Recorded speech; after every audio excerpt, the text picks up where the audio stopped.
भोपाल में संविदा संयुक्त संघर्ष मंच मध्य प्रदेश के बैनर तले 34 विभागों एवं योजनाओं में कार्यरत हजारों संविदा कर्मचारियों ने अपनी मांगों को लेकर अंबेडकर पार्क में सरकार के खिलाफ विशाल धरना दिया।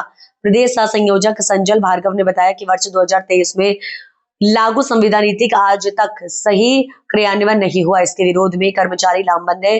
बढ़ती महंगाई के बावजूद सरकार द्वारा डीए न दिए जाने के केवल सीपीआई आधारित सूचकांक लागू होने पर कर्मचारियों ने नाराजगी जताई है।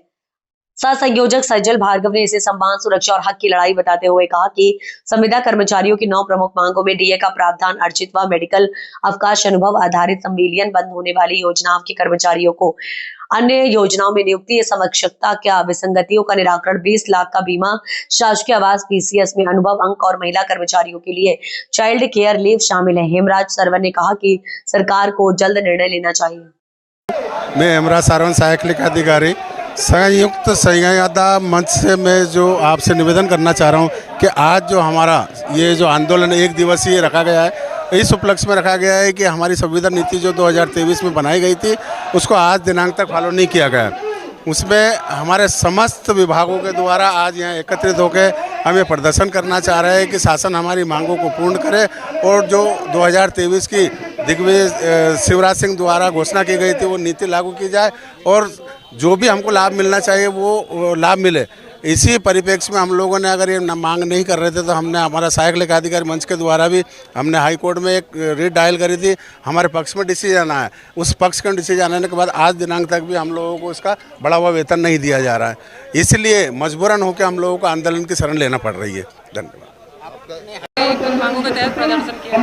आज मध्य प्रदेश के लगभग 2.5 लाख संविदा कर्मचारियों के प्रतिनिधि आए हैं। बस संविदा नीति 2023 तात्कालिक मुख्यमंत्री आदरणीय शिवराज सिंह चौहान जी द्वारा जो बनाई गई थी उसका आज दिनांक तक क्रियान्वयन नहीं हुआ।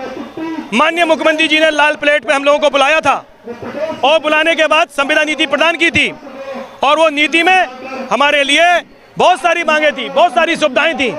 वो सामान्य प्रशासन ने भी नीति बनाई परंतु उसका क्रियान्वयन नहीं किया और चूंकि आज दिनांक तक क्रियान्वयन नहीं हुआ तो उसके विरोध में 2.5 लाख संविदा कर्मचारी के से प्रतिनिधि आए हैं और आने वाले समय में पूरे भोपाल को भरने वाले हैं। सर, क्या प्रमुख मांगे आपकी? हमारी प्रमुख मांगे हैं, सबसे पहले हमें महंगाई भत्ता दिया जाए महंगाई सूचकांक के स्थान पर, और हमारी एक प्रमुख मांग है कि जो सरकार ने हमारे लिए पद आरक्षित किए हैं उसमें हमारा सिविलियन किया जाए।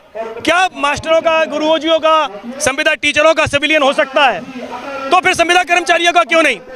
आपको ये जान के बहुत ही आश्चर्य होगा कि संविदा कर्मचारी लगभग 50 से 55 साल तक की उम्र के हो गए हैं और कई तो रिटायर्ड भी हो गए। अब ये बताइए क्या 55 साल की उम्र में संविदा कर्मचारी पेपर देगा? क्या वो जब आपने हमारी भर्ती करी थी तो विधिवत पेपर लिया था और जो भी आपने एग्जाम लिए थे, जिस प्रकार से आपने विधि व्यवस्थाएं की थी उस हिसाब से हम आए हैं।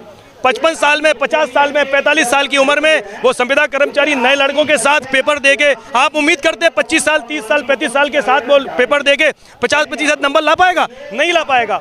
आज कोई बड़ा अधिकारी, हम तो ये कहते हैं कि कोई प्रदेश जिले का कोई बड़ा अधिकारी भी जो IAS, PCS और SDM बनते हैं वो एक बार नौकरी करने के 15 साल बाद सिर्फ वही वाला एग्जाम निकाल के बता दे जिसमें वो एग्जाम दे के आए हैं। मैं निश्चित गारंटी देता हूं कि वो एग्जाम नहीं निकाल पाएंगे क्योंकि एक उम्र की भी सीमा होती है। 45 साल, 50 साल में वो तैयारी करना असंभव जैसा विषय होता है। तो हम जो चाहते हैं कि आप हमारे अनुभव और आयु के हिसाब से हमको सिविलियन करें, ऐसा ही हमारी सबसे बड़ी मांग है। मैं सज्जल भार्गव, सह संयोजक मध्य प्रदेश संविदा संयुक्त संघर्ष मंच, प्रदेश अध्यक्ष एनविलम संघ से हूँ।